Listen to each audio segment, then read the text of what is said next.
योगिनी एकादशी पर बन रहे 3 शुभ योग भूलकर भी ना करें। यह 3 काम वरना दरिद्रता नहीं छोड़ेगी। साथ हिंदू धर्म में योगिनी एकादशी का विशेष महत्व है। सभी एकादशियों में से योगिनी एकादशी काफी खास होने के साथ सबसे कठोर मानी जाती है। आपको बता दें कि आषाढ़ मास के कृष्ण पक्ष की एकादशी को योगिनी एकादशी कहा जाता है। इस बार 2 जुलाई को योगिनी एकादशी का व्रत रखा जा रहा है। मान्यता है कि इस दिन भगवान विष्णु की विधिवत पूजा करने के साथ साथ व्रत रखने से हर तरह के दुखों से निजात मिल जाती है और सुख समृद्धि धन संपदा का आशीर्वाद मिलता है। इसके साथ ही पापों से मुक्ति मिलने के साथ मोक्ष की प्राप्ति होती है। धार्मिक मान्यताओं के अनुसार योगिनी एकादशी एक ऐसा व्रत है जिसको करने से आपको पूरे साल के सभी 24 एकादशी व्रतों का पुण्य लाभ प्राप्त हो सकता है। इसका अर्थ है कि आप पूरे साल में मात्र योगिनी एकादशी का व्रत विधि विधान से करके सभी एकादशी व्रत के समान फल को प्राप्त कर सकते हैं। दूसरी बात यह है कि जो भी व्यक्ति योगिनी एकादशी का व्रत रखता है उसके सभी पाप मिट जाते हैं, क्योंकि उस पर भगवान विष्णु की कृपा होती है। जीवन के अंत में उसे हरि कृपा से मोक्ष की प्राप्ति होती है और उसे बैकुंठ में स्थान मिलता है। दोस्तों, इस साल योगिनी एकादशी पर काफी शुभ योग बन रहे हैं। अगर आप भी इस बार योगिनी एकादशी का व्रत रख रहे हैं तो इन नियमों का जरूर ध्यान रखें। आइए जानते हैं योगिनी एकादशी के दिन क्या करें और क्या नहीं। योगिनी एकादशी 2024 पंचांग के अनुसार आषाढ़ माह के कृष्ण पक्ष की एकादशी तिथि की शुरुआत 1 जुलाई 2024 को सुबह 10:26 पर होगी और समाप्ति 2 जुलाई 2024 को सुबह 8:04 पर होगी। शास्त्रों के अनुसार एकादशी व्रत उदया तिथि से मान्य होता है। ऐसे में इस साल योगिनी एकादशी 2 जुलाई 2024 को मनाई जाएगी। एकादशी के दिन भूलकर भी ना करें। नंबर 1, एकादशी पर भूलकर भी दही न खाएं। दही और रायते का एकादशी के दिन सेवन नहीं करना चाहिए, इससे पाप लगता है। नंबर 2, एकादशी पर व्रत करने वाले को अन्न खाने से भी परहेज करना चाहिए। इस दिन उपवास रखना चाहिए।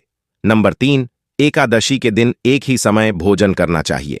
नंबर 4, एकादशी के दिन बेड पर सोना भी शुभ नहीं माना जाता। अगर आप जमीन पर सोते हैं तो इसके फल आपको मिलते हैं। अगर आप बिस्तर पर सो रहे हैं तो ध्यान रहे आपको अकेले ही सोना चाहिए। नंबर 5, इस दिन व्रत करने वाले व्यक्ति को सुबह देर तक नहीं सोना चाहिए। नंबर 6, गुस्सा ना करें। घर में किसी भी तरह का वाद विवाद या क्लेश करने से बचना चाहिए। नंबर 7, लहसुन प्याज और अन्य तरह की तामसिक चीजों से बचना चाहिए।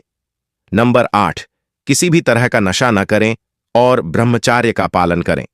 दोस्तों, अभी तक वीडियो को लाइक नहीं किया है तो पहले वीडियो को लाइक कर लें। नंबर 9, ईमानदारी से काम करना चाहिए और गलत कामों से बचे। नंबर 10, एकादशी तिथि के दिन भूलकर भी चावल नहीं खाने चाहिए, चाहे आप उपवास न भी रख रहे हो। नंबर 11, एकादशी तिथि के दिन तुलसी के पत्तों को नहीं तोड़ना चाहिए, शास्त्रों में इसे वर्जित बताया गया है। नंबर 12, एकादशी तिथि के दिन कुछ चीजें ऐसी हैं जिनको खाने से बचना चाहिए, जैसे मसूर की दाल, चना की दाल, औरत की दाल, गोभी, गाजर, शलजम, पालक का साग आदि का सेवन नहीं करना चाहिए। हिंदू धर्म एकादशी तिथि बहुत ही शुभ मानी जाती है। हर महीने में 2 बार एकादशी व्रत किया जाता है, एक कृष्ण पक्ष और दूसरा शुक्ल पक्ष। एकादशी तिथि भगवान विष्णु और माता लक्ष्मी की विशेष पूजा करने से जातक को शुभ फल की प्राप्ति होती है और सभी मुरादें पूरी होती हैं। योगिनी एकादशी से सभी पापों से मुक्ति मिलती है और जीवन में सफलता की प्राप्ति होती है। जुलाई के महीने में योगिनी एकादशी और देवशयनी एकादशी पड़ रही है। आषाढ़ मास के किस कृष्ण पक्ष की एकादशी तिथि जगत के नाथ भगवान विष्णु को समर्पित होता है। इस दिन योगिनी एकादशी मनाई जाती है। वर्ष 2024 में 2 जुलाई को योगिनी एकादशी है। योगिनी एकादशी पर लोग व्रत रखकर विधि विधान से लक्ष्मी नारायण जी की पूजा करते हैं। साही शुभ कार्यों में सिद्धि पाने के लिए विशेष उपाय भी करते हैं। जगत के पालनहार भगवान विष्णु की कृपा बनी रहती है। व्यक्ति की सभी मनोकामनाएं पूर्ण होती हैं। योगिनी एकादशी पर 4 शुभ योग का निर्माण हो रहा है। सच्चे मन से एकादशी व्रत करने से जीवन में कभी भी धन की कमी का सामना नहीं करना पड़ता है। इसलिए कहा जाता है कि लोगों को यह व्रत जरूर रखना चाहिए। हर साल में 24 एकादशी के व्रत रखे जाते हैं। यह सभी व्रत जगत के पालनहार भगवान विष्णु को समर्पित है। इस दिन उनकी पूजा करने पर शुभ फलों की प्राप्ति होती है और मनचाहा वरदान प्राप्त होता है। जो भी व्यक्ति इस एकादशी का व्रत रखता है उस पर भगवान विष्णु के साथ साथ मां लक्ष्मी की कृपा भी बनी रहती है। ऐसे में आषाढ़ माह में आने वाली योगिनी एकादशी का महत्व अधिक बढ़ जाता है। आषाढ़ मास में कृष्ण पक्ष की एकादशी को योगिनी एकादशी के नाम से जाना जाता है। इस साल 2 जुलाई 2024 को योगिनी एकादशी का व्रत रखा जाएगा। योगिनी एकादशी के दिन भगवान विष्णु की पूजा अर्चना करने से सभी पापों से मुक्ति मिलती है। इस व्रत को करने से मृत्यु के बाद भगवान विष्णु के चरणों में स्थान प्राप्त होता है। इस व्रत को करने से भगवान विष्णु भी बहुत प्रसन्न होते हैं। इस दिन व्रत रखने से 88,000 ब्राह्मणों को भोजन कराने के बराबर का फल प्राप्त होता है। दोस्तों, आप बात करते हैं योगिनी एकादशी। व्रत के दिन अन्न का सेवन नहीं करना चाहिए। एकादशी का व्रत नहीं रखने वालों को भी चावल का सेवन नहीं करना चाहिए। इस दिन बाल, नाखून और दाढ़ी कटवाने की भूल न करें। योगिनी एकादशी के दिन ब्राह्मणों को कुछ दान अवश्य करना चाहिए। एकादशी व्रत के पारण करने के बाद अन्न का दान करना शुभ माना गया है। योगिनी एकादशी का व्रत का नियम। 1. योगिनी एकादशी का व्रत पारण हरिवासर समय समाप्त होने के बाद ही करना चाहिए। दोस्तों, योगिनी एकादशी का व्रत तोड़ने के लिए सबसे सही समय प्रातः काल का माना जाता है। जो लोग योगिनी एकादशी का व्रत कर रहे हैं उन्हें मध्याह्न यानी दोपहर के समय व्रत का पारण नहीं करना चाहिए। योगिनी एकादशी के दिन अगर सुबह ऐसा नहीं कर पाए तो दोपहर के बाद पारण करना चाहिए। दोस्तों, योगिनी एकादशी के दिन व्रत के पारण के समय भोजन में मूली, बैंगन, सांग, मसूर की दाल, लहसुन, प्याज भूलकर भी इस्तेमाल न करें। योगिनी एकादशी के व्रत पारण का पारण सात्विक भोजन करें और उस भोजन में चावल को जरूर शामिल करें। 7. द्वादशी के दिन एकादशी का व्रत पारण के समय चावल खाना शुभ माना जाता है। दोस्तों, अब आगे वीडियो में जानते हैं कि एकादशी के दिन यह काम जरूर करें। नंबर 1, इस दिन सुबह जल्दी उठकर जल्दी नहाए और स्नान के बाद तुलसी के पौधे में जल चढ़ाइए। इससे बहुत उत्तम फल मिलता है। नंबर 2, भगवान विष्णु के सामने व्रत और दान का संकल्प लेना चाहिए। नंबर 3, दिन भर कुछ नहीं खाना चाहिए। संभव ना हो सके तो फलाहार कर सकती हैं। नंबर 4, दिन में मिट्टी के बर्तन में पानी भरकर दान करना चाहिए। दोस्तों, आपको वीडियो कैसी लग रही है हमें कमेंट करके जरूर बताएं। नंबर 5, किसी मंदिर में भोजन या अन्न का दान करना चाहिए।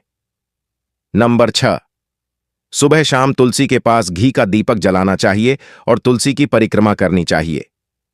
नंबर 7, शाम को भगवान विष्णु और देवी लक्ष्मी की विधि विधान से पूजा करनी चाहिए। दोस्तों, अब आगे वीडियो में जानते हैं कि एकादशी के दिन कौन से उपाय करने चाहिए जिससे उत्तम फल की प्राप्ति हो सके। नंबर 1, पैसों की अधिक तंगी है तो एकादशी के दिन भगवान विष्णु के साथ मां लक्ष्मी की विधिवत पूजा करें। इसके साथ ही उनके समक्ष घी का दीपक जलाए। ऐसा करने से आर्थिक स्थिति मजबूत होती है। नंबर 2, अगर आपको व्यापार में कोई लाभ नहीं मिल रहा है और लगातार घाटे में जा रहे हैं तो एकादशी के दिन पीले रंग के फूल लेकर भगवान विष्णु को चढ़ाए और विष्णु मंत्र ओम नमो भगवते वासुदेवाय नमः मंत्र का जाप करते जाए। नंबर 3, सुख समृद्धि और ग्रह कलेश से छुटकारा पाने के लिए एकादशी के दिन भगवान विष्णु को पीले रंग के फल चढ़ाने के साथ केसर युक्त खीर या फिर पीले रंग की मिठाई अर्पित करें। इससे आपको सुख शांति मिलेगी। नंबर 4, अगर आपकी कोई बहुत जरूरी मनोकामना है तो एकादशी के दिन भगवान विष्णु को दक्षिणावर्ती शंख से जल चढ़ाए। ऐसा करने से वह अति प्रसन्न होते हैं। नंबर 5, एकादशी के दिन एक पीले रंग के कपड़े में पीला फूल और एक नारियल लेकर बांध दें। इसके बाद इसे भगवान विष्णु को अर्पित कर दें। इसके बाद द्वितीय तिथि को अपने पास रख ले।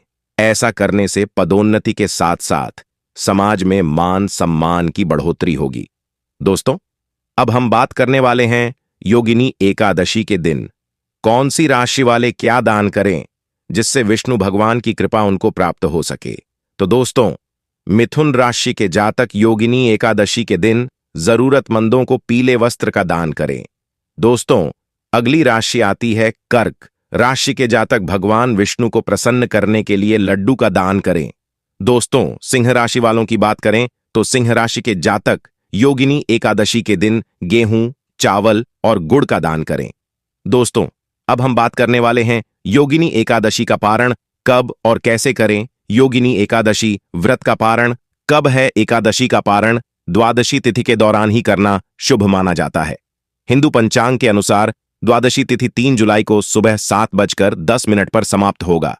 ऐसे में बता दें कि योगिनी एकादशी व्रत का पारण 3 जुलाई 2024 को सुबह 5:28 से सुबह 7:10 के बीच किया जाएगा। एकादशी के अगले दिन यानी द्वादशी तिथि के दिन सुबह स्नान करके सूर्य देव को जल देकर पारण करना चाहिए।